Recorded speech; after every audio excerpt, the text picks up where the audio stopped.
My audience deserves the best and I will go to any extent. And ఆ ₹150 పెట్టుకొని cinema చూసి ప్రతి ఒక్కరికి నాది ఒక రెస్పాన్సిబిలిటీ ఉంటుంది కదా సార్. అండ్ మోర్ ఇంపార్టెంట్లీ మా సినిమా, మన సినిమా తీసుకెళ్ళాలి, జనాల్లోకి తీసుకెళ్ళాలి. వాళ్ళు రావాలంటే మనం కష్టపడాలి.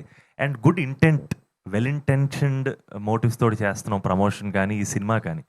అండ్ నేను 2, 3 చోట్ల కూడా చెప్పాము. యాక్చువల్‌గా ఈ సినిమాలో డీటెయిలింగ్‌కి డైరెక్టర్ పాపం చాలా కష్టపడ్డాడు. మేము చాలా కష్టపడ్డాం. అండ్ దాని రీజన్ ఏంటి అంటే, అది ఈ పర్టిక్యులర్ డీటెయిలు ఎళ్ళిపోద్ది, ఫ్లోలో ఎళ్ళిపోద్ది. బట్ అది యాడ్ అవుద్ది.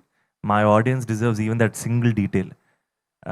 ఆడియన్స్ కోసం నేను కష్టపడాలి డార్లింగ్. కష్టపడాలి. I think we have to do it. It's a mandate and will keep doing that. And and as far as the promotions are concerned, I'm really enjoying it because just very positive about it.